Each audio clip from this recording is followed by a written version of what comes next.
Right now, you know a secret that no animal on Earth fully understands. You know that you are going to die. Not today, hopefully, but someday. It is sitting quietly in the back of your mind even now.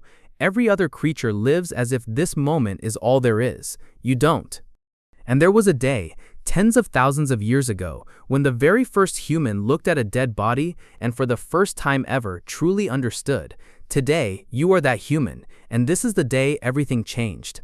Open your eyes. You are lying on cold ground in a world that has no name for itself. You are strong, clever, and fast. You have survived hunger, predators, and winters that killed others.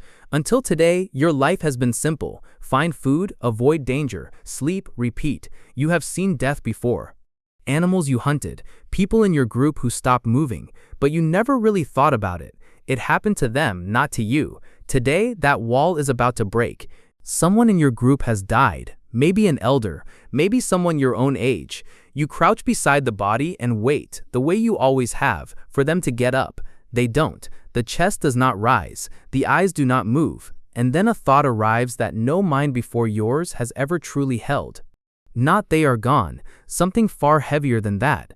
One day this will be me. That single thought is about to rewrite your entire species, starting with you. Feel what that does to you. A cold spreads through your body that has nothing to do with the weather. Every animal around you, the birds, the deer, even the others in your group who haven't understood yet, they are all still living inside one endless moment, but you have just been thrown out of it. You can suddenly see your own ending, waiting somewhere ahead in the dark. You are the first creature on this planet to be afraid of something that has not happened yet. This is the thing that truly separates you from every other animal. Not your hands, not fire, not even language. It is this, the knowledge that the story ends. Scientists will one day give the weight you are now carrying a name, mortality awareness. And the strangest part is what your mind does next. It cannot just accept the horror and move on. So it starts to fight back. Right now, in this moment, the entire human future is being born out of one unbearable feeling. Look down at the body again. Yesterday, you would have walked away and left it for the animals, the way every creature does. But you can't. Something stops you. This was a person like you, which means that somehow, this is also you. So you do something no animal has ever done in the history of life. You decide the body should not simply be abandoned. It matters. It needs something. You don't have the words for it yet, but you feel it, and you reach out. You dig.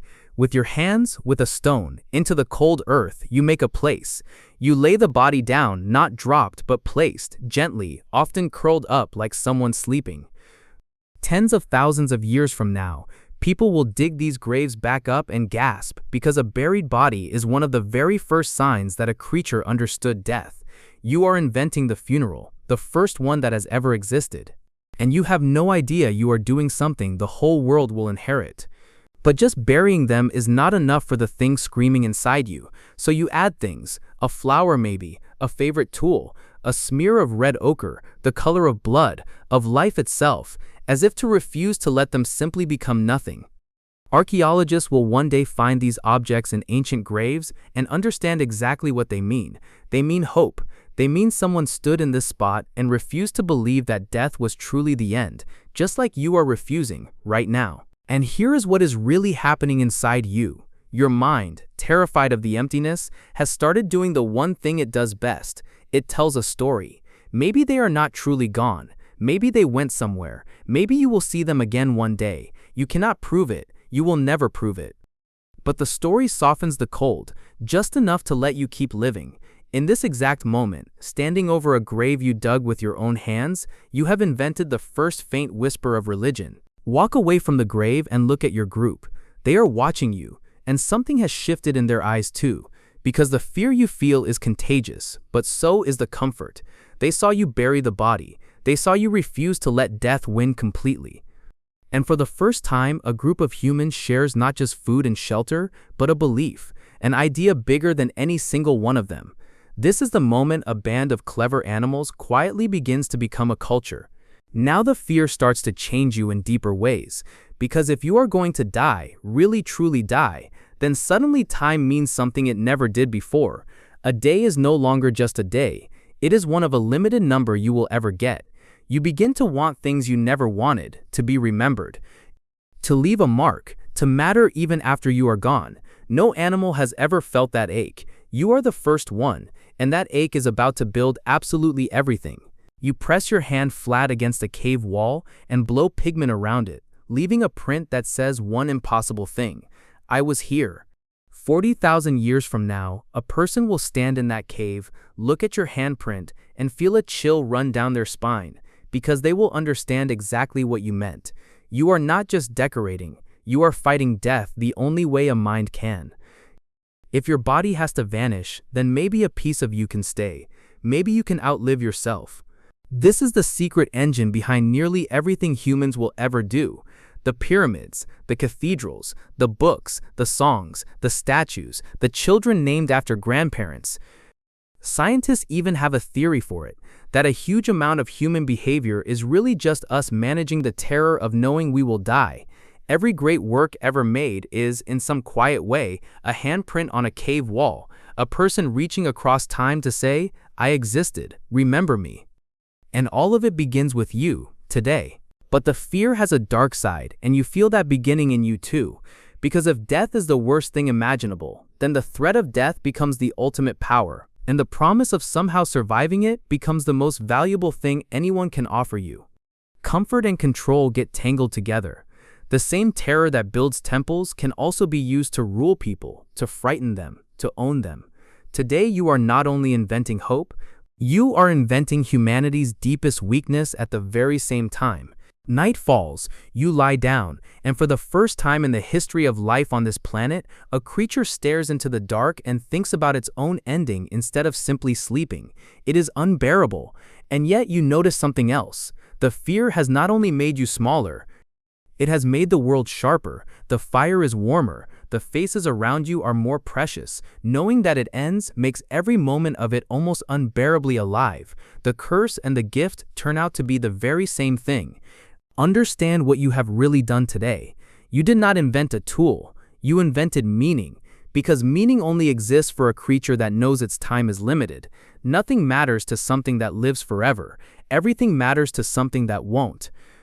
The flower on the grave, the handprint on the wall, the story about seeing them again, these are not silly lies you told to feel better. They are the first proof that a mind had grown deep enough to need them at all. And that mind, that exact terror, that exact ache to matter, did not die with you. It got passed down, through tens of thousands of years, through countless graves and handprints and stories, all the way down the line, to the person watching this right now, to you, the real you. Because the fear running through this whole story is not ancient history. You woke up with it this morning, you will carry it to bed tonight. It is the oldest, most human thing about you. Think about it honestly. The reason a part of you wants to be remembered, the reason empty time can feel so uncomfortable, the reason 3 a.m. thoughts hit the way they do, the reason you build, create, love, and rush through your days, all of it flows downstream from a discovery made by one terrified person standing over a body in the cold, deciding that this could not possibly be the end. You are not separate from that human, you are what they became. Their fear is still beating inside your chest. So maybe the real question is not how to escape that fear. The first human couldn't, neither can you. Maybe the point is what they did with it. They did not let the terror flatten them. They turned it into a grave that said you mattered, a handprint that said I was here, a story that said this is not the end.